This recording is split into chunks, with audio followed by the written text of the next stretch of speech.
বিশ্বাস করে ভাবি আমি কোথাও যাইনি আর কিছু করিও নাই। শুধু শুধু কি? ভাবি আমার হাত থেকে প্লেট নিয়ে বেসিংয়ে হাত ধুয়ে বলল কথাটা। শুধু খাবার নিয়ে গেছিলাম, আর কিছুই করি নাই। আমি বোকা তাই না? এত রাতে তুমি হুদাই সিমলার রুমে গেলা আর কিছু না করেই চলে এলে। আল্লাহ, মান সম্মানের ফালুদা হয়ে গেল। এখন আমি কি করি? ভাবি যদি এই কথার বাসার সকলের কাছে ফাঁস করে দেয় তাহলে আমার কি হবে? উফ, ভাবি তোমার কসম আমি কিছুই করি নাই। শ্রাবণ, তুমি তো অনেক পাজি হয়েছ। যদি কিছু না করে থাকো তাহলে তোমার ঠোঁটে ওইটা লাল লাল কি লেগে আছে? আমি আর কিছু না বলেই এক দৌড়ে রুমে চলে এলাম। আর এদিকে ভাবি তো হাসতে হাসতেই শেষ। প্রথমেই ওয়াশরুমের ভেতরে চলে গেলাম। আয়নার মধ্যে নিজের ফেস দেখে আমি শেষ। আমার ঠোঁটের চারপাশে লাল লিপস্টিক লেগে আছে। ওয়াক থু, যত দোষ ওই বজ্জাত মেয়েটার। কি দরকার ছিল ঠোঁটে লেগে থাকার? জীবনে প্রথম কিস করেই ধরা খেতে হলো। যাক, সমস্যা নাই, ওইটা তো আমারই ভাবি, আর তো কেউ না।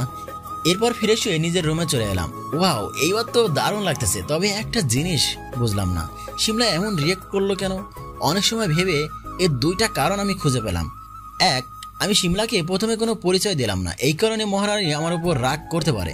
আর জান্নাত যদি কোনোভাবে শিমলাকে আমার বিয়ের কথাটা বলে থাকে তাহলে কি হবে? এই পাজিটা এমন করতেও পারে।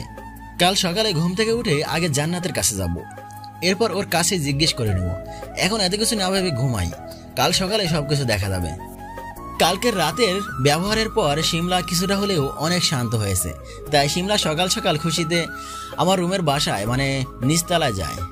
সেখানে গিয়ে আম্মুকে জিজ্ঞেস, আর বলিস না শিমলা মা, শ্রাবণ তো এখনো ঘুম, অনেকদিন পরে বাসায় এসেছে তো, তাই কিছু বলতেছি না।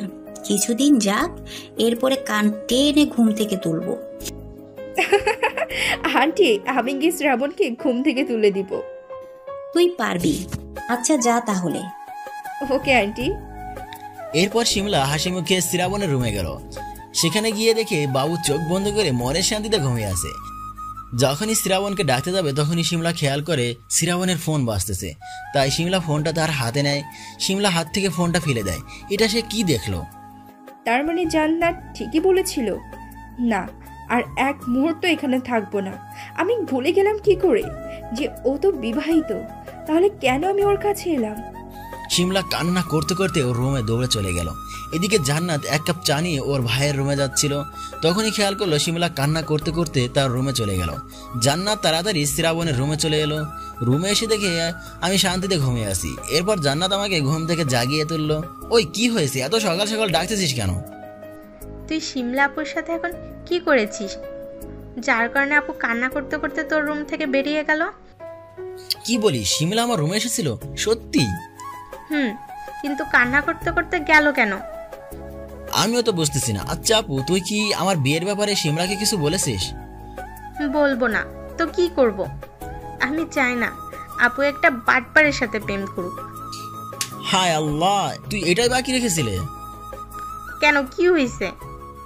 কি হয়নি তাই বল। আমি যে বিয়ে করেছি এটা তুই শিওর? তুই নিজেই তো বললি। ওরে আমার কপাল রে, আমি তো তোর সাথে জাস্ট মজা করেছিলাম।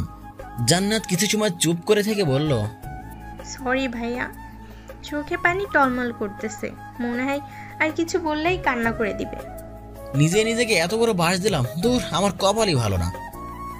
ভাইয়া চল, আপু গিয়ে গিয়ে সবকিছু খুলে বলে আসি। দরকার নেই। কেন? সময় হলে আমি নিজে গিয়ে বলে আসবো ওকে। সরি ভাইয়া, আমার জন্য শুধু শুধু। এই বোকা, কান্না করছিস কেন? এটা তো তোর কোনো দোষ নেই। আর আমি কি তোকে কিছু বলেছি? ভাইয়া তুই অনেক ভালো। পাগলি।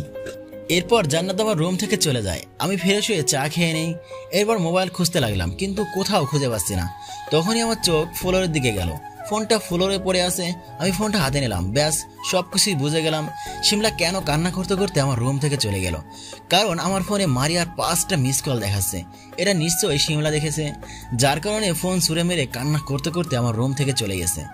মারিয়া ফোন দিচ্ছে, এটা কোনো সমস্যা না। সমস্যা হচ্ছে মারিয়ার নাম্বার আমার ফোনে হবু বউ লিখে সেভ করা। এটা আমি সেভ করি নাই। মারিয়া আমার কাছ থেকে ফোন নিয়ে নিজেই এই নামে সেভ করে। আমিও আর সেইভাবে খেয়ালই করি নাই, যার কারণে এই বিপদের সম্মুখীন হতে হলো। দূর, কিছুই ভালো লাগে না। আর সবকিছুতেই শিমলা শুধু রাগ করে। যাই একবার শিমলার রুমে যাই। যেই ভাবা সেই কাজ, শিমলার বাসায় গিয়ে কলিং বেল বাজালাম। কিছুক্ষণ পরে শিমলার দরজা খুলে দিল। সেই আগের দিনের মতোই চোখ ফুলে আছে। এই মেয়ে এত কান্না করতে পারে আমার জানা ছিল না। আমাকে কিছু না বলে শিমলা ভেতরে চলে গেল। আমিও শিমলার পিছে পিছে ওর রুমে গেলাম। সেখানে গিয়ে দেখি শিমলা ওর জামা কাপড় প্যাক করতেছে। আরে বাস, দেখে মনে হচ্ছে বউ আমার রাগ করে বাপের বাড়ি যাচ্ছে। শিমলা, এগুলো কি, জামা কাপড় প্যাক করতেছো কেন? আমার কথার কোনো উত্তর না দিয়ে শিমলা তার কাজে মন দিল। এইভাবে অনেক সময় কথা বলার পরেও কোনো উত্তর পেলাম না। এরপর আমি শিমলাকে ধরে জোর করে দেয়ালের সাথে চেপে ধরলাম। শিমলা আমার কাছ থেকে ছাড়া পাওয়ার জন্য আপ্রাণ চেষ্টা করেই যাচ্ছে। কিন্তু আমি কি পুলিশ হয়েছি সাধে যে একটা মেয়ের সাথে বলে পারবো না? শিমলার রাগান্বিত মুখ দেখে নিজেকে কন্ট্রোল করা ভারী মুশকিল। হঠাৎ খেয়াল করলাম শিমলার মুখের কিছু অংশ ওর ঘন কালো চুল ঢেকে গেছে। আমি আমার ডান হাত দিয়ে সেগুলো ওর কানে গুঁজে দিলাম। তখনই শিমলা আমার দিকে অসহায় দৃষ্টিতে তাকিয়ে থাকলো। আমি আস্তে আস্তে শিমলার ঠোঁটের কাছে যেতে লাগলাম। শিমলা চোখ বন্ধ করে আছে। শিমলা এখন খুব ভালো করেই জানে ওর সাথে কি হতে চলেছে, তাই চোখ বুজে আছে। আমি যখনই শিমলার ঠোঁটে কিস করতে যাব তখনই আমার ফোনটা বেজে উঠলো। ওরে আমার পোড়া কপাল, শালা বজ্জাত ফোনের বাচ্চা। আমি পকেট থেকে ফোন বের করলাম। শিমলাও আমার ফোনের দিকে তাকিয়ে আছে, হয়তো দেখার চেষ্টা করতেছে কে ফোন করেছে। আমি ফোনের নাম্বার দেখে ভয় পেয়ে গেলাম। আল্লাহ, এর এখনই ফোন দেওয়ার ছিল। হবু বউ ফোন দিছে। শিমলা স্পষ্ট দেখতে পেল। এক ঝটকায় আমার থেকে দূরে চলে গেল। কান্না করতে করতে ঘরের এক কোণে গিয়ে চলে গেল। ভেবেছিলাম ফোনটা অফ করে শিমলাকে সবকিছু খুলে বলবো। তখনই খেয়াল করলাম মারিয়ার মেসেজ। শ্রাবণ, প্লিজ ফোনটা রিসিভ করো, আমাকে ওরা মেরে ফেলবে। শুধুমাত্র এইটুকুই লেখা। আমি লেখাগুলো পড়েই অনেক অস্থির হয়ে গেলাম। সাথে সাথে মারিয়াকে ফোন দিলাম। হ্যালো হ্যালো মারিয়া, তোমার কি হয়েছে? তুমি কোথায়? শ্রাবণ, প্লিজ তুমি তাড়াতাড়ি আমার কাছে এসো, ওরা তিনজন আমাকে খুঁজতেছে। তোমার কিচ্ছু হবে না মারিয়া, আমি আসছি। তুমি শুধু তোমার ফোনে লোকেশন অন করে রাখো, আমি এখনই আসতেছি। ওকে শ্রাবণ, আই লাভ ইউ। এটার উত্তর আমার জানা নেই। কি করে এটার উত্তর আমি দেই? তাই ফোনটা কেটে দিলাম। আমি শিমলার রুম থেকে বের হয়ে যেতে আসতে যাব, তখনই শিমলার কথা মনে পড়লো। আমি ওর দিকে ঘুরে তাকালাম। শিমলার হাতে তালে দিয়ে বলল, বাহ, এই না হলে একজন স্বামী, বইয়ের একটা ফোনে অস্থির হয়ে ছুটে যাচ্ছে। আমার কাছে শিমলার এই উত্তর দেওয়ার মতো সময় নেই, তাই কোনো কিছু না বলে রুম থেকে বেরিয়ে সোজা আমার রুমে চলে গেলাম। সেখান থেকে 2টা ফুল লোড দেওয়া পিস্তল নিয়ে নিলাম। এরপর ভাইয়ার রুমে গেলাম। ভাইয়া ওর রুমে বসে রিদির সাথে মজা করতেছিল। আমাকে দেখেই ভাইয়া বলল, আরে শ্রাবণ, তুই এত অস্থির লাগতেছে কেন তোকে? ভাইয়া তোমার বাইকের চাবিটা দাও তো। কি করবি? ভাইয়া দিতে বলেছি, দিবে ব্যাস। এত প্রশ্নের উত্তর দিতে পারবো না। কথাটা অনেক জোরে বললাম। আমার এমন কথায় রিদি একটু কেঁপে ওঠে, আর ভাইয়া কিছু না বলে আমার দিকে চাবি এগিয়ে দেয়। আমি আর দেরি না করে ভাইয়ার বাইক নিয়ে বেরিয়ে পড়ি।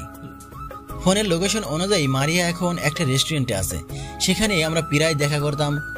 হয়তো সকালে আমার সাথে দেখা করতে এসেছিল এই রেস্টুরেন্টে। আমার বুঝতে আর বাকি নেই যে এটা এনামুলের কাজ, কিন্তু এনামুল কি নিজের মেয়ের সাথে এমনটা করবে? সবকিছুই ঘোলাটে মনে হচ্ছে। আমি জোরে বাইক চালিয়ে সেই রেস্টুরেন্টে পৌঁছে গেলাম। সেখানে গিয়ে দেখি অনেক লোকজনের ভিড়। আমি সবাইকে সাইড করে ভিড়ের ভিতরে যাই। সেখানে গিয়ে দেখি মারিয়ার নিথর দেহ পড়ে আছে। মারিয়া ছটফট করতেছে। আমি এক দৌড়ে মারিয়ার কাছে চলে গেলাম। মারিয়ার বুকে 3টা গুলির দাগ, রক্ত ভরে গেছে, পুরো জায়গায় ভিজে গেছে। মারিয়া রেস্টুরেন্টের ফ্লোরে পড়ে আছে। আমি গিয়ে ওর পাশে বসে আমার কোলে ওর মাথা রাখলাম। মারিয়া চোখে হালকা খোলা আছে। আমাকে দেখতে পেয়েই মারিয়া চোখ বড় বড় করে বলতে লাগলো, শ্রাবণ, তুমি এসেছো? আমি জানতাম তুমি আসবে। জানো, আমার খুব ইচ্ছে ছিল তুমি, আমি, আমার ছোট একটা কিউট বাচ্চা নিয়ে আমাদের সংসার হবে।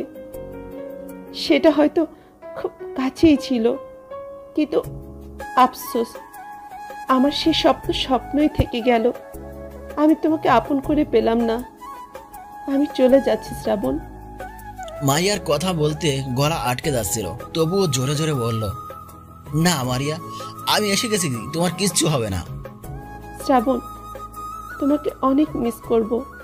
সকলের সকল ইচ্ছা পূরণ হয় না, আমার ইচ্ছাটা না হয় অপূরণই থেকে যাক। তুমি আবার আমার জন্য দেবদাস হয়ে থেকো না। মনে রেখো, আমি কিন্তু সব সময় তোমার সাথে আছি। তুমি খুশি হলেই আমি খুশি। না না মারিয়া, তোমার কিচ্ছু হবে না, আমি তোমার কিচ্ছু হতে দেবো না। আমি পকেট থেকে ফোন বের করে নাজমুলকে ফোন দিলাম। জি স্যার বলুন। নাজমুল, তুমি এখনই রেস্টুরেন্টে অ্যাম্বুলেন্স নিয়ে চলে এসো। ফোনটা কেটে দিলাম। শ্রাবণ, আমি জানি আমার সময় আর বেশি নেই, তুমি শুধু শুধু ব্যস্ত হয়ে পড়ো না। না মারিয়া, তুমি আমাকে রেখে কোথাও যাবে না। মারিয়া ওর রক্তমাখা হাত আমার মুখে স্পর্শ করে বলল, পরিশেষে এটাই বলবো, ভালোবাসি খুব বেশি। আর বলতে পারলো না। আমার মুখ থেকে মারিয়ার হাত নিচে পড়ে গেল। মারিয়ার দিকে তাকিয়ে দেখি ওর চোখ দুটো বন্ধ হয়ে আছে। কি নিষ্পাপ লাগতেছে, মনে হচ্ছে চির শান্তিতে ঘুমাচ্ছে। আমি মারিয়াকে ধাক্কা দিলাম, কোনো শব্দ নেই। এইবার মারিয়ার মুখের আমার হাত রেখে বললাম, না মারিয়া, এটা হতে পারে না। তুমি আমাকে ছেড়ে চলে যেতে পারো না। একটিবার আমার কথা ভাবলে না? আমি কত বড় হতভাগা যে তোমাকে একটিবার বলতেও পারলাম না যে তোমাকে আমি কতটা ভালোবাসি। আমার চোখ দিয়ে বহু বছর পরে আজকে পানি গড়িয়ে পড়লো। আশেপাশে সকলের চোখে পানি চলে এসেছে আমার এমন পাগলামি দেখে। প্রায় 15 মিনিট পরে নাজমুল অ্যাম্বুলেন্স নিয়ে রেস্টুরেন্টে এলো। নাজমুল রেস্টুরেন্টে এসে দেখে শ্রাবণ একটা চেয়ারে বসে মাথা নিচু করে বসে আছে। তার পাশে মারিয়ার লাশ পড়ে আছে। নাজমুল বিষয়টি বুঝতে পেরে লোকজনের সাহায্যে মারিয়ার লাশটা অ্যাম্বুলেন্সে উঠালো। এরপর অ্যাম্বুলেন্স চলে গেল। নাজমুল ভয়ে ভয়ে এসে শ্রাবণের পাশে বসলো। নাজমুল সাহসে পেরে উঠতে পারছে না যে সে শ্রাবণকে একটা ডাক দিবে। হঠাৎ করে শ্রাবণ গম্ভীরভাবে বলে উঠল, নাজমুল, আমার মোবাইলটা কই? নাজমুল শ্রাবণের কথা শুনে বসা থেকে দাঁড়িয়ে যায়। নাজমুল স্পষ্ট বুঝতে পারতেছে যে সামনে অনেক খারাপ কিছু হতে চলেছে। নাজমুল চারিদিকে শ্রাবণের মোবাইলটা খুঁজতে লাগে। ইতিমধ্যেই আশেপাশের লোকজনের ভিড় অনেকটা কমে গেছে। অনেক সময় পরে নাজমুল দেখতে পায় শ্রাবণের মোবাইলটা রেস্টুরেন্টের কোণে পড়ে আছে, রক্ত লাল হয়ে আছে। নাজমুল তাড়াতাড়ি ফোনটা হাতে নিয়ে পরিষ্কার করে শ্রাবণের সামনে আসে। স্যার এই যে আপনার মোবাইল। আমি মোবাইলটা হাতে নিয়ে দেখি সিমলার অনেকগুলো মিসড কল। আমি সেদিকে খেয়াল না করে একটা পরিচিত নাম্বারে ফোন দিলাম। আসসালামু আলাইকুম স্যার। ওয়ালাইকুম আসসালাম। শ্রাবণ, তুমি হঠাৎ করে ফোন দিলে যে? স্যার, এনামুল অনেক বড় ভুল করে ফেলেছে। আমি নিজের হাতে ওকে শাস্তি দিতে চাই। কি করেছে? আমি সব কিছুই খুলে বললাম। একটা মানুষ নিজের মেয়েকে কিভাবে মারতে পারে? স্যার, বিষয়টি আমারও মাথায় আসতেছে না, কিন্তু ওর শাস্তি ওকে পেতেই হবে। আমি আজকেই ওকে ওর পাপের শাস্তি দিতে চাই। শ্রাবণ, বিষয়টা বোঝার চেষ্টা করো। এটা আইনের বিরুদ্ধে, আর তুমি ভালো করে জানো যে আমরা আইনের বিরুদ্ধে কিছু করতে পারি না। স্যার, আমি জানি আপনি চাইলে সব পারেন। প্লিজ স্যার, আমাকে আটকাতে যাবেন না। শোনো শ্রাবণ, আমার সবচেয়ে পছন্দের একজন পুলিশ অফিসার তুমি। আমি পুরো ডিপার্টমেন্টকে তোমাকেই সবার উপরে রাখবো, তাই যা করবে ভেবে চিন্তা করবে। ধন্যবাদ স্যার। ফোন রেখে নাজমুলের দিকে তাকালাম। নাজমুল আমার দিকে প্রশ্নসূচক দৃষ্টিতে তাকিয়ে আছে। আচ্ছা নাজমুল, মনে করো আমি আর তুমি চিরকালের শত্রু। একে অপরকে এতটাই ঘৃণা করি যে তোমাকে সামনে পেলে কুপিয়ে হত্যা করব। এখানে তোমার সত্যতা আমার সাথে, তোমার যা ইচ্ছে আমার সাথে করো, কিন্তু তুমি কেন আমার কাছের মানুষদের উপর হামলা করবে? কেন? নাজমুল চুপ করে আছে। আজকে মারিয়ার জায়গায় যদি আমার আম্মু হতো তাহলে আমার কি হতো? এত বছর পরে কাছে পেয়েও তাদেরকে হারিয়ে ফেলতাম। স্যার, কে করেছেন এগুলো? এনামুল। আমি আগে আন্দাজ করেছিলাম। স্যার, এইবার কি করবেন? আমি একটা হাসি দিয়ে আমার পিছে রাখা 2টা গান বের করলাম। একটা নাজমুলের হাতে ধরিয়ে দিলাম। নিশ্চয়ই বুঝতে পেরেছ। কিন্তু স্যার, এতে তো উপর থেকে অনেক চাপ আসবে। সেই ব্যবস্থা আমি রেখেছি। আমি আর কোনো ঝুঁকি নিতে যাচ্ছি না। এদিকে শিমলা শ্রাবণের এমন আচরণ দেখে আরও ভেঙে পড়ে। তাই সে সিদ্ধান্ত নেয় এই শহর ছেড়ে চলে যাবে। তার কিছু অপ্রয়োজনীয় জিনিস প্যাক করে বাসার বাইরের দিকে যেতে লাগে। তখনই জান্নাত শিমলাকে আটকে দেয়। কোথাও যাচ্ছ আপু? শিমলা চোখের পানি মুছে বলে, কোথায় যাচ্ছি সেটা জানি না, তবে অনেক দূরে চলে যাচ্ছি। আপু প্লিজ আমাকে ক্ষমা করে দাও। আমি সব কিছু না জেনে শুনেই তোমাকে ওই কথাগুলো বলেছিলাম। জান্নাত, এখন আর এসব বলে লাভ নেই, আমি চলে যাচ্ছি। এরপর জান্নাত শিমলাকে জোর করে বাসার ভেতরে নিয়ে আসে। শিমলার রুমে এসে দরজা লাগিয়ে দেয় জান্নাত, কারণ এই কথা একান্তই পার্সোনাল। জান্নাত, তুমি শুধু শুধু আমাকে এখানে নিয়ে এলে কেন? আপু, ভাইয়া বিয়ে করে নাই। ভাইয়া এখনো মনে প্রাণে তোমাকেই ভালোবাসে। জান্নাত, এটা ফাজলামো করার সময় না। সত্যি আপু। এরপর জান্নাত শিমলাকে সব কিছু খুলে বলল। আপু, আমি সরি। সেদিন যে ভাইয়া আমার সাথে মজা করেছিল এটা আমি বুঝতেই পারি নাই। জান্নাত নিজেও অনেক কান্না করতেছে, কারণ তার সামান্য একটা কথার জন্য যে এত বড় ভুল বাজুবাজু সৃষ্টি হবে সেটা সে জানতো না। কিছু সময় পরে শিমলা শ্রাবণকে ফোনে ট্রাই করে, কিন্তু কোনো লাভ হয় না, ফোন কেউ রিসিভ করে না। হঠাৎ করে শিমলার ফোনে একটা কল আসে, একটা মার্ডার হয়েছে। ইচ্ছে না থাকলেও জোর করে ইউনিফর্ম পরে শিমলা বের হয়। এতক্ষণে এনামলের কানে পৌঁছে গেছে যে তার মেয়ে আর পৃথিবীতে নেই, সেটাও আবার তার কারণে, মানে তারই লোক না জেনে শুনে মারিয়াকে মেরে ফেলে। এনামল সেই ছেলে তিনটাকে ধরে এনে কুত্তার মতো মার দেয়, লাথি গুতা, পাঞ্জা ইত্যাদি। অবশেষে গুলি করে তিনটাকে মেরেই ফেলে। রবি এখনো পলাতক। রবিকে যদি একবার খুঁজে পায় এনামল, তাহলে রবি শেষ। এনামল নিজের বাসার গার্ডেনে বসে আছে, আশেপাশে 10-12টা মতো বডিগার্ড আছে। আমি আর নাজমুল সোজা এনামলের বাসার সামনে চলে আসি। দরজা দিয়ে ভেতরে প্রবেশ করতে যাবে, তখনই দারোয়ান আটকায় আমাদের। মাথা এমনিতে অনেক খারাপ হয়ে আছে। আমি আর সহ্য না করে দারোয়ানের পায়ে গুলি চালিয়ে দিলাম। দারোয়ান চিল্লাতে লাগলো, আর এদিকে গুলির আওয়াজ পেয়ে এনামল পিছে ফিরে তাকায়। আমাদের সামনেই এনামল চেয়ারে বসেছিল। আমি নাজমুলকে ইশারা করে শুরু করে দিতে বললাম। একের পর এক গুলি চালানো শুরু করলাম আমি আর নাজমুল। এনামলের বডিগার্ডগুলো পাল্টা গুলি চালানো শুরু করলো, কিন্তু আমাদের সাথে পেরে উঠল না। ব্যাস, আমাদের সামনে সবাই লুটিয়ে পড়লো। প্রায় সবগুলোকেই গুলি করে উড়িয়ে দিয়েছি, একদম পাক্কা খেলোয়াড়। এর মাঝে আমার পেটের বাম দিকে একটা ছেলে ছোট চাকু ছুরি দিয়ে আঘাত করে। আমি সাথে সাথে ছেলেটাকে লাথি দিয়ে ফেলে দেই, আর নাজমুল তার বুকে গুলি করে দেয়। আমার অনেক রক্ত বের হতে লাগলো, কিন্তু তবুও আমি ফাইট থামালাম না। এনামল কিছু ওঠার আগেই তার বাকি লোকগুলো দৌড়ে পালিয়ে গেল। পালিয়ে যাওয়া লোকগুলোর মধ্যে একজন দৌড়ে সোজা পুলিশ স্টেশনে চলে গেল।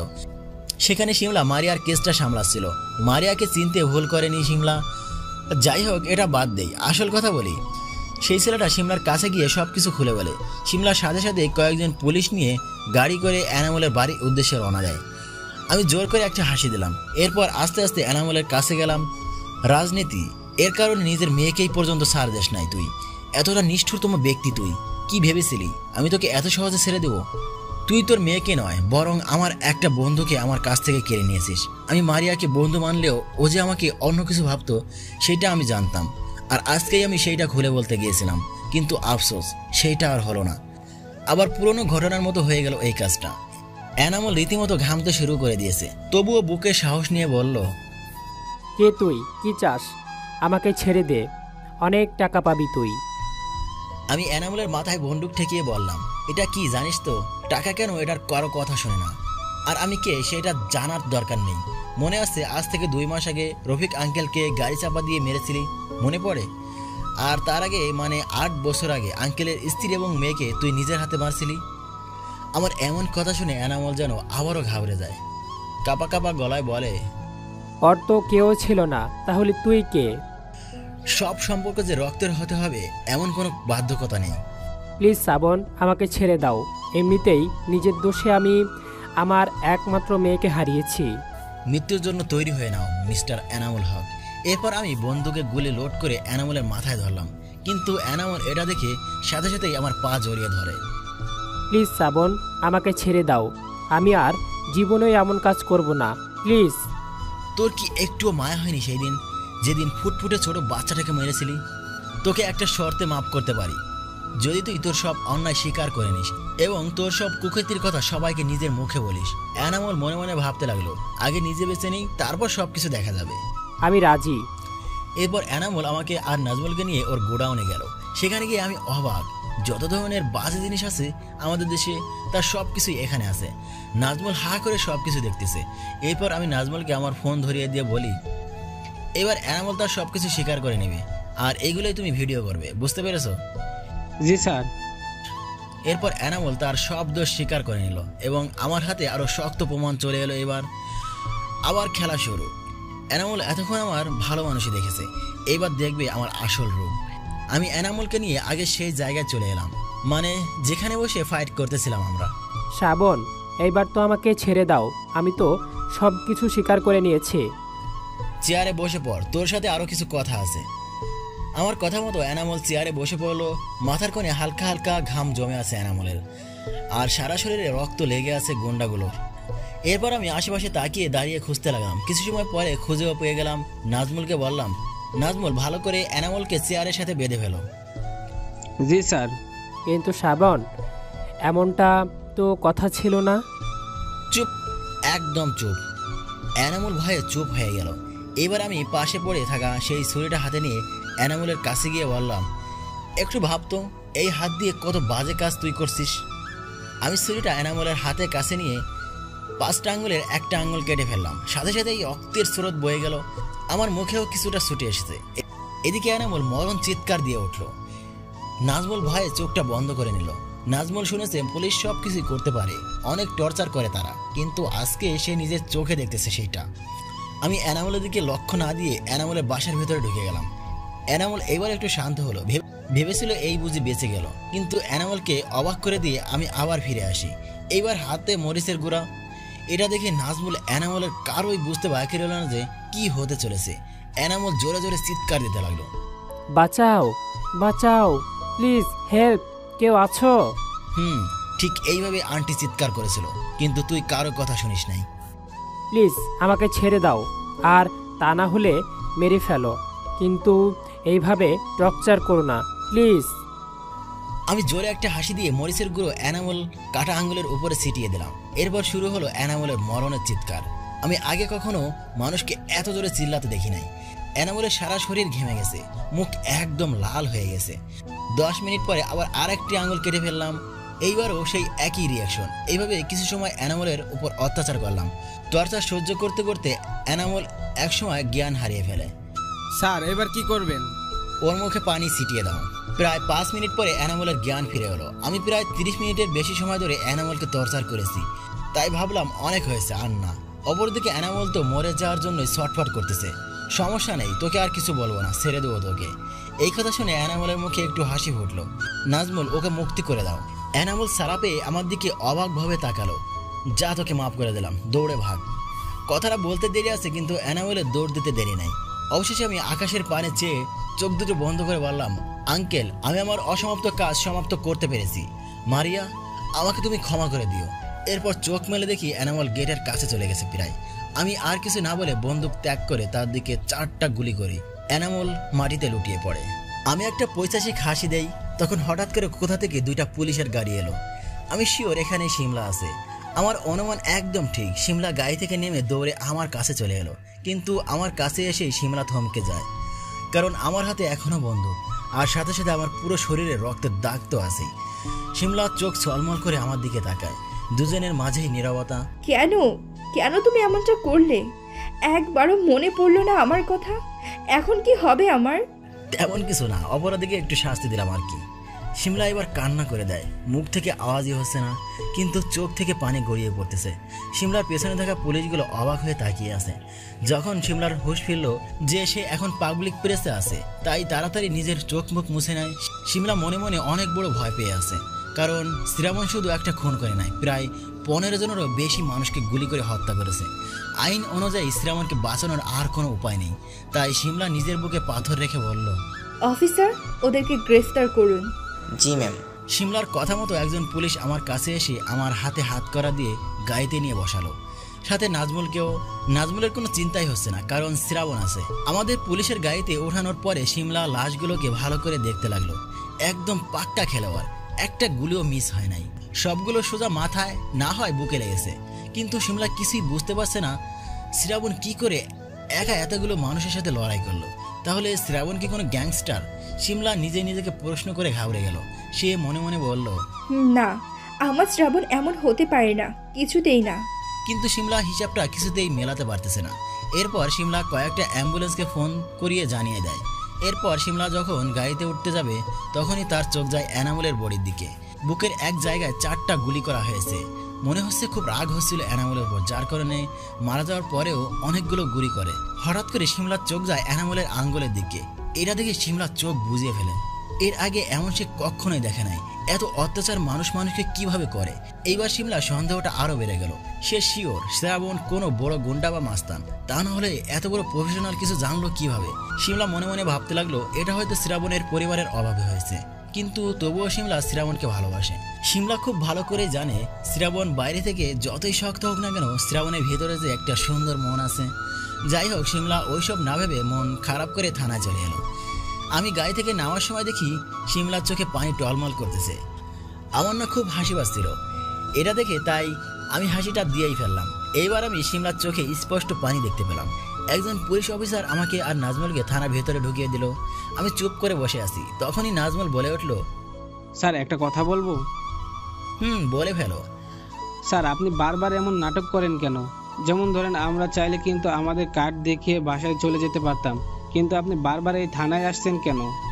আমি একটা হাসি দিয়ে নাজমুলের কাঁধে হাত রেখে বললাম, আচ্ছা নাজমুল, শিমলাকে তোমার কেমন লাগে? এ আবার কেমন কথা? আরে বলতে বলেছি, বলো না। ভালো, সব কিছুই ঠিকঠাক, কিন্তু আপুর রাগটা বোধহয় একটু বেশি। তোমার ওই আপুর কারণে আমি বারবার থানায় আসি। নাজমুল কিছু সময় চুপ থাকে। স্যার আপনিও? স্যার আর কত সময় থাকবেন এখানে? একটু অপেক্ষা করো, স্যারের ফোন আসলো বলে। এদিকে শিমলা নিজের ক্যাবিনে বসে চোখের পানি ফেলতেছে। কারণটা খুব স্বাভাবিক। আজকে এত বছর পরে শ্রাবণকে কাছে পেল, কোথায় ওকে আপন করে নেবে সেটা তো ভুল বোঝাবুঝির কারণে আর সম্ভবত হয়ে ওঠে নাই। যখন সব ভুল বোঝাবুঝি শেষ হয়ে এক হতে যাবে, তখনই শ্রাবণ এমন কিছু করলো যেটার জন্য কেউ প্রস্তুত ছিল না।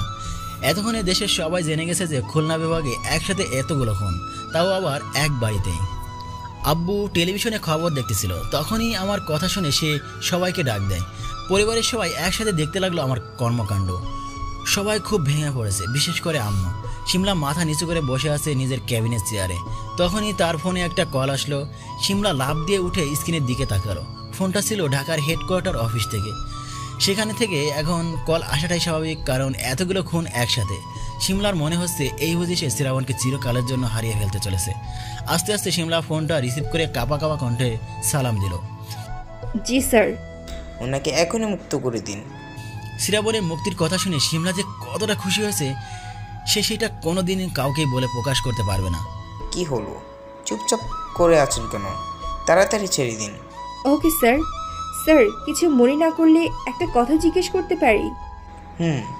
করুন ফার্স্ট। স্যার, কে এই শ্রাবণ যার হয়ে আপনি ফোন করে বারবার আমাকে তাকে ছেড়ে দিতে বলেন? আগের সব কেসগুলো না হয় সামান্য ছিল, কিন্তু আজকের ঘটনা তো খুবই ভয়ঙ্কর। স্যার একটু হেসে বললেন, মিস্টার শ্রাবণ, আর কেউ নাই, আপনাদের জেলার ডিআইজি অফিসার। শিমলা স্যারের মুখে এমন কথা শুনে পুরোই থমকে যায়। তার মাথা কাজ করে না। সে কোনোদিনও কল্পনাও করে নাই যে শ্রাবণ ডিআইজি অফিসার হতে পারে। কিন্তু স্যার এত অল্প বয়সে কি করে? ওই প্রশ্নটা শুধু আপনার না, সারা দেশের লোকের। যেহেতু আপনি একজন দায়িত্ববান পুলিশ, তাই সেটা না হয় আপনিই খুঁজে বের করুন। এরপর স্যার একটা হাসি দিয়ে ফোন কেটে দেয়। এইবার শিমলা খুশিতে লাফিয়ে উঠল। অবশেষে সে তার শ্রাবণকে পেতে চলেছে। তবে তার মনে এখনও কিছু প্রশ্ন আছে, সেগুলো পরে শ্রাবণের কাছে জিজ্ঞাসা করে নেবে। শিমলা লকআপের কাছে গিয়ে দেখে নাজমুল আর শ্রাবণ হাসাহাসি করতেছে। সে কিছু না বলে লকআপের তালা খুলে দেয়। আমি আর নাজমুল এইটা দেখে সাথে সাথে লকআপের বাইরে বের হই। নাজমুল, এই নাও আমার মোবাইল, এখানে সব কিছুর প্রমাণ আছে। একটা ভালো টিভি চ্যানেলে কাছে এটা দিয়ে দাও। জি স্যার। এরপর আমি আর নাজমুল থানা থেকে বের হতে যাব। তখনই শিমলা মুখ কালো করে আমার সামনে দাঁড়ালো। আমি নাজমুলকে চোখের ইশারায় যেতে বললাম। নাজমুল একটা হাসি দিয়ে চলে গেল। Sorry sir. কিসের জন্য? প্রথমত তোমাকে চিনতে না পারার জন্য, এরপর তোমার সাথে বাজে ব্যবহার করার জন্য, এরপর তোমাকে চড় মারার জন্য।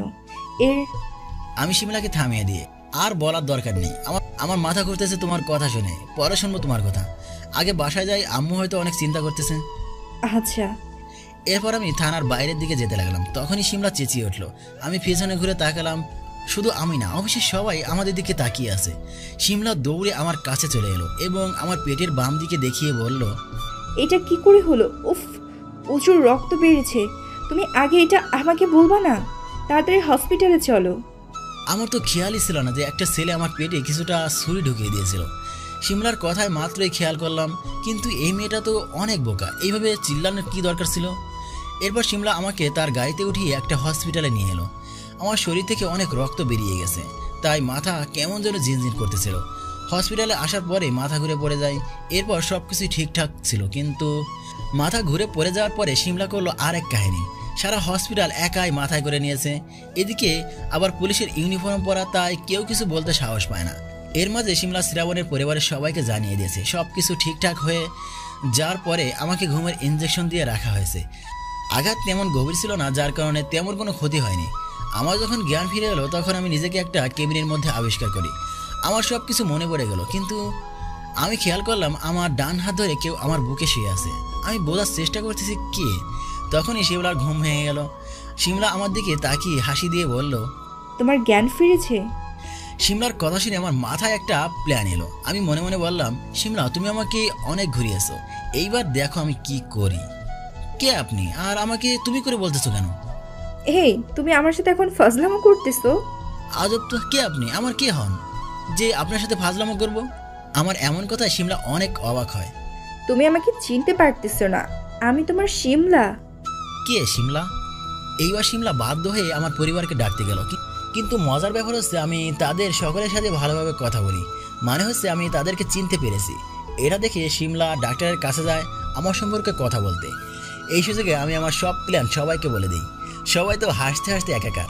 শিমলা ডাক্তারের কাছ থেকে জানতে পারে মাথার আঘাত লাগলে এমন হতে পারে, তবে চিন্তার কিছু নেই, আস্তে আস্তে সব ঠিক হয়ে যাবে। এরপর শিমলা আমার কাছে আসে, কিন্তু কোনো লাভ হলো না। আমি তাকে না চেনার ভান করলাম। একদিন বাদে আমাকে হসপিটাল থেকে ছেড়ে দিল, আমিও বাসায় চলে এলাম।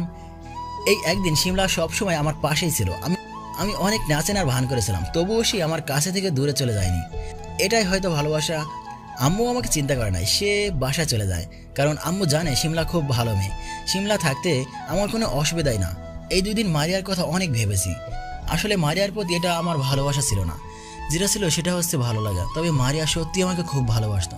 মারিয়ার কথা মনে করে যখন কষ্ট পাই তখন কোথা থেকে শিমলা এসে আমার মন ভালো করার চেষ্টা করে। বাসায় এসে আমি শিমলার রুমে গেলাম। আপু আসতে পারি? শিমলা রেগে গিয়ে একদম আমার কাছে চলে এলো, আমার জামার কলার ধরে দেওয়ালের সাথে চেপে ধরলো। আমি ইচ্ছে করে কোনো জোর খাটাচ্ছি না, দেখি কি করে। ওই কুত্তা, তুই আপু বললি কাকে? আমি তোর আপু লাগি? সরি আন্টি, এবার খুশি? শিমলা কিছু না বলে আমাদের 4 ঠোঁট এক করে দিল। এই প্রথমবার শিমলা নিজের ইচ্ছায় আমাকে কিস করলো। ওয়াও, সেই ছিল, ছাড়তে মনেই চাচ্ছিল না। প্রায় 4 মিনিট পরে ছেড়ে দিল। শিমলা জোরে জোরে হাঁপাতে লাগলো। এইবার বল আমি তোর কে হই? আপু। কুত্তা, তোকে আজকে মেরে ফেলবো। তুই আমাকে আপু বলতে পারলি? তুই একটা হনুমান। বাসার সকলের কথা মনে থাকে, শুধু আমাকেই ভুলে যাস। যা, তোর সাথে আর কথাই বলবো না। আমি একটু মজা করার জন্য আমার হাতে থাকা কার্ডটি নিয়ে শিমলার সামনে গেলাম। কি চাই? কার্ডটি শিমলার হাতে দিয়ে, এই যে আমার বিয়ের কার্ড, আগামী 12ই সেপ্টেম্বর আমার বিয়ে, আপনি কিন্তু অবশ্যই আসবেন। আপনি না এলে কিন্তু বিয়েটাই হবে না। মুহূর্তেই শিমলার রাগী মুখটা কালো হয়ে গেল। সে ভাবতেও পারে নাই যে এমনটা হতে পারে। চোখ থেকে সাথে সাথে পানির স্রোত বয়ে গেল, কার্ডটি ছুঁড়ে ফেলে দিল। শ্রাবণ, তুমি শুধুই আমার। তুমি কেন বুঝো না আমি তোমাকে কতটা ভালোবাসি? এইরকম কত কি যে বলেছে আমার মনে নেই। যদি দয়া করে বিয়ের কার্ডটি একটু খুলে দেখতেন। না, আমি বেঁচে থাকতে এটা দেখতে পারবো না। ওকে, তাহলে আমি যাই। আমাকে যেতে না দিয়ে শিমলা বিয়ের কার্ডটি খুলে দেখে। কার্ডটি দেখতে দেরি, কিন্তু আমাকে এসে জড়িয়ে ধরতে দেরি করে নাই। কি এমন ছিল কার্ডে? আমি বলি, এটা আমার আর শিমলার বিয়ের কার্ড। শিমলা এইভাবে কতক্ষণ জড়িয়ে ধরেছিল আমার জানা নেই। এইবার তো ছেড়ে দাও। না, তোমাকে আমি আর ছাড়তেছি না। তোমাকে ছাড় দিলেই আবার ফজলামো শুরু করে দিবে। জানো তোমার এমন ব্যবহারের জন্য আমি কতটা কষ্ট পেয়েছি? আমি জানি তো আমার বাবুটা আমাকে কতটা ভালোবাসে। ঢং। আচ্ছা, তুমি আমাকে সব কিছু খুলে বলো তো, কিভাবে এই পর্যায়ে, মানে সব কিছু? এখনই বলা লাগবে? এরপর শিমলা ওর বিছানায় বসে পড়লো, আর আমি শিমলার কোলে মাথা রেখে সবকিছু বলতে শুরু করলাম। সবকিছু খুলে বললাম, প্রথম থেকে শেষ পর্যন্ত। সবচেয়ে খারাপ লাগতেছে মারিয়ার জন্য। আচ্ছা, মারিয়া যদি বেঁচে থাকতো তাহলে কি ওকে তুমি আমার দ্বিতীয় বউ হতে দিতে? দিতাম, কারণ তোমার কথা অনুযায়ী সে তোমাকে তার সবটুকু দিয়ে ভালোবাসে। আমার কোনো সমস্যা ছিল না। এই কথাটা শোনার পরে শিমলার প্রতি আমার ভালোবাসা আরো বেড়ে গেল। যাই হোক, এই প্রসঙ্গে না গিয়ে অন্য প্রসঙ্গে যাই। কোন প্রসঙ্গে? মানে একটু আগে যে অসম্পূর্ণ কাজটি রয়ে গেছে সেটা করে ফেলি। এরপর আমি শিমলার কোল থেকে উঠে যখন শিমলাকে আমার কাছে টেনে আনবো, তখনই শিমলা দৌড়ে ভেঙে গেল। বাকি কাজ বিয়ের পরেই ইচ্ছা মতো কইরো। এখন আমি আমার শাশুড়ি আম্মুর কাছে যাই। দূর। এইভাবে পূর্ণতা পেল শ্রাবণ আর শিমলার প্রেম কাহিনী। আমাদের বিয়ের 1 মাস পরে হঠাৎ একদিন জান্নাত আমার রুমে এলো। তখন মাত্র বিকাল 4টা বাজে। জান্নাত এই সময় আমার রুমে সচরাচর আসে না। হয়তো কোনো কাজের দরকারের জন্য এসেছে। তাই আমি আপুকে জিজ্ঞেস করলাম, আপু কিছু বলবি? ভাইয়া একটা কথা ছিল। বল। ভাইয়া মনে আছে তুই আমাকে একটা কথা দিয়েছিলি যে আমি যা চাইবো তুই আমাকে তাই দিবি? বলেছিলাম। তাহলে বল তোর কি লাগবে? ভাইয়া আমি একজনকে ভালোবাসি আর তাকেই বিয়ে করতে চাই। জান্নাতের মুখের দিকে তাকিয়ে দেখি মাথা নিচু করে আমার সামনে দাঁড়িয়ে আছে। হয়তো একটু ভয়ে আছে। তাই আমি ওকে বললাম, ভালোবাসিস সেটা তো ভালো কথা, এতে এত ভয়ের কি আছে? ছেলেটাকে নাম ঠিকানা বল, আমি খোঁজ খবর নিয়ে দেখি। আমার এই কথা শুনে জান্নাতের মুখে হাসি ফুটে উঠল। ভাইয়া ছেলেটাকে তুই খুব ভালো করে চিনিস। কার কথা বলতেছিস? ভাইয়া নাজমুল। আমার আগেই সন্দেহ হয়েছিল এই বেটা নাজমুল শেষে কিনা আমার বোনকেই পটাই নিল। আমার সহকারী নাজমুল? আমি শিওর হওয়ার জন্য জিজ্ঞাসা করলাম। আচ্ছা তুই আগে তোর লেখাপড়া শেষ কর, তারপরে আমি নিজে দাঁড়িয়ে থেকে তোদের বিয়ে দিব। তুই রাজি? ভাইয়া খুব রাজি, তুই আমার সবচেয়ে বেস্ট ভাইয়া। হয়েছে, এবার নিজের রুমে গিয়ে পড়াশোনা কর। ওকে ভাইয়া। এরপর আমি একদিন নাজমুলকে গিয়ে সবটা জিজ্ঞেস করি, কিন্তু নাজমুল তো আমার কথা শুনে পুরোই চুপসে গেছে। ওর সাথে কিছু সময় মজা করে আমি বলে দেই যে তাদের বিয়েতে আমার কোনো আপত্তি নেই। ব্যাস সবকিছু ক্লিয়ার হয়ে গেল। এরপর আমার কথা অনুযায়ী পারিবারিকভাবে জান্নাত আর নাজমুলের বিয়ে দিয়ে দেই। দুই পরিবারই খুব খুশি হয়। 3 বছর পরে শিমলার কোল আলো করে তাদের একটা মেয়ে সন্তানের জন্ম হয়। এখন তাদের মেয়ের বয়স 1 বছর মাত্র। আর সবচেয়ে মজার ব্যাপার হচ্ছে তাদের একমাত্র মেয়ের নাম তারা রেখেছে মারিয়া। শিমলা নিজেই এই নাম দিয়েছে মেয়ের। মারিয়ার কথা ভেবেই শ্রাবণ শিমলা তাদের মেয়ের নাম মারিয়া রাখে। এখনো মাঝে মাঝে মারিয়ার কথা মনে পড়লে শ্রাবণের মন খারাপ হয়, কিন্তু শিমলা এসেই তার মন আবার ভালো করে দেয়। পরিশেষে সুন্দরভাবে জীবন কাটাচ্ছে শ্রাবণ ও তার পরিবার।